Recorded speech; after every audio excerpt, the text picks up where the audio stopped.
I have always had the deep understanding for myself that if anything was going to move forward in my life, that I was going to have to be responsible for making that happen. I know that to be true now and can articulate it as you are responsible for your life. And if you're sitting around waiting on somebody to save you, to fix you, to even help you, you are wasting your time, because only you have the power to take responsibility to move your life forward.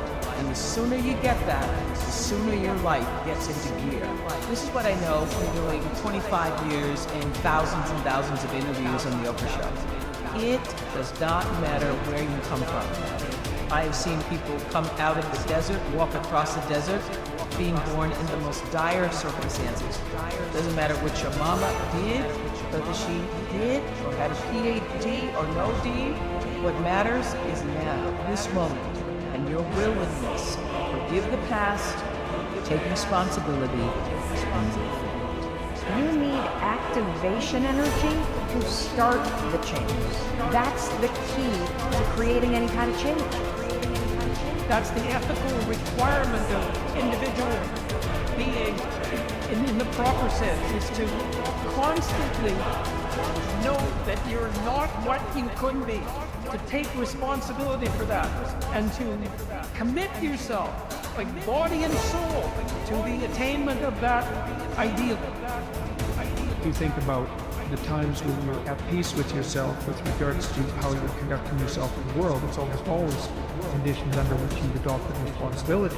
The most guilt I think that you can experience is the sure knowledge that you're not even taking care of yourself, so that you're leaving that responsibility to others. There is no capability difference between you and someone you consider to be an ultimate role model of success. The only difference is they've learned to use their mind and body with more power on a consistent basis. They've learned to manage their state. They've learned to use their body effectively. Whether they know it or not consciously doesn't matter. And they've learned to control their mental focus.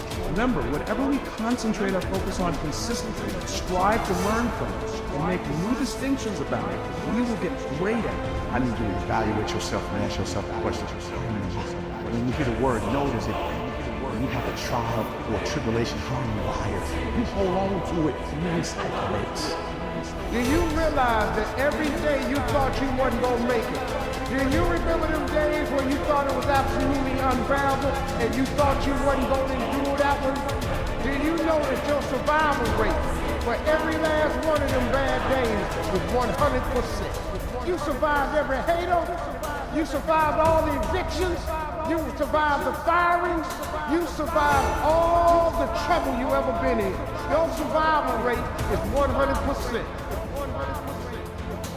One of the things you gotta understand, my friend, is that you're supposed to fail. You're supposed to fail, because failure is the stepping stone to success. It's not just cliche. Failure is an experience that lends to wisdom that ultimately makes you a stronger version of yourself. Like, until I make my dreams become a reality, I'm not quitting. I don't care how much money I spend, I'm going to continue to do this until I become successful. All right? I've got a rule called the show-up rule. All right? Somebody said you can pretend that you care, but you can't pretend that you're there. The only way you can be there is to show up. And what I'm asking you to do for me, you will never be a failure if you show up every single day. Every single day when I come, I show up and I let failure know. Failure is not an option. So what, it takes 12 years to get a point. Failure is not an option. Failure is not an option. You can't even let it speak into your brain until not even a second. You have to know that this thing is going to work. Come bad or high water, whatever it is I set out to do, it may not happen in 6 months, it may not happen in a year, it may not happen in 2 years, but at some point, my dream is going to become a reality.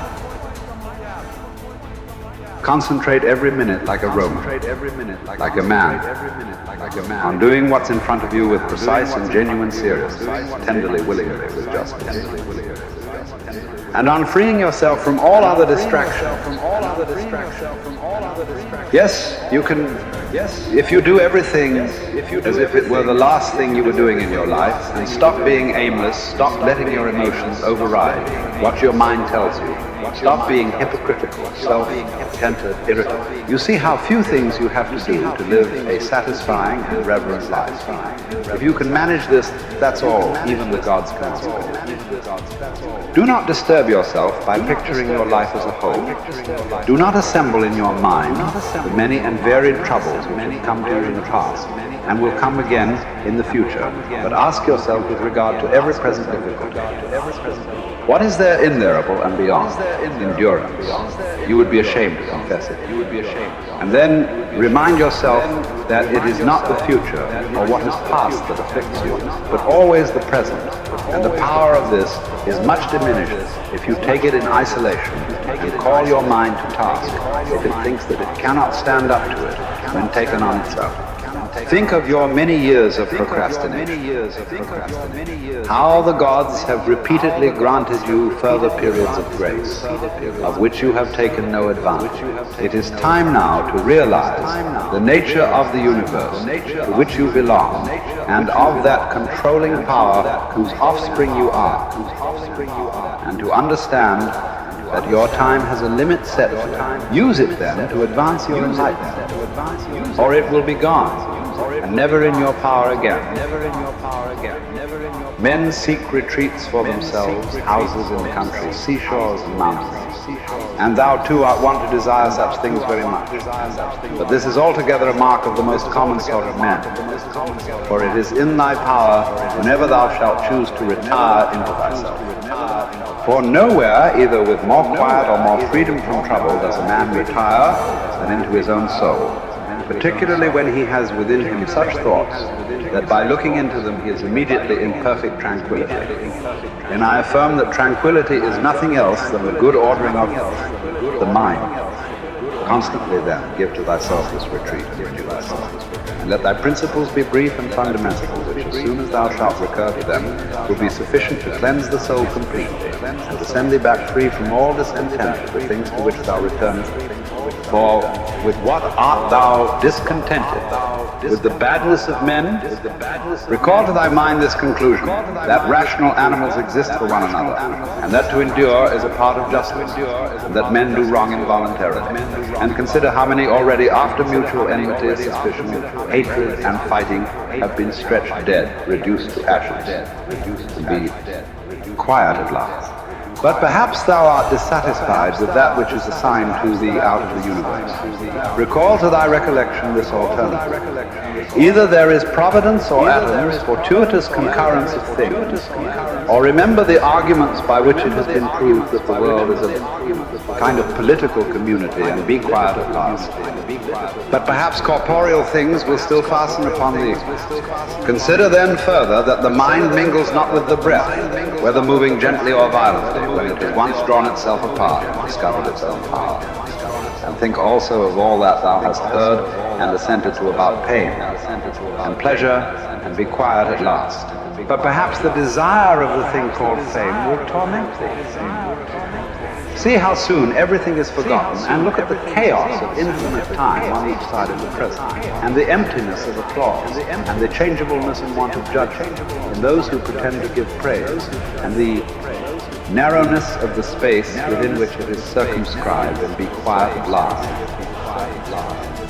For the whole earth is a point, and how small a nook in it is this thy dwelling, and how few are there in it, and what kind of people are they who will praise thee?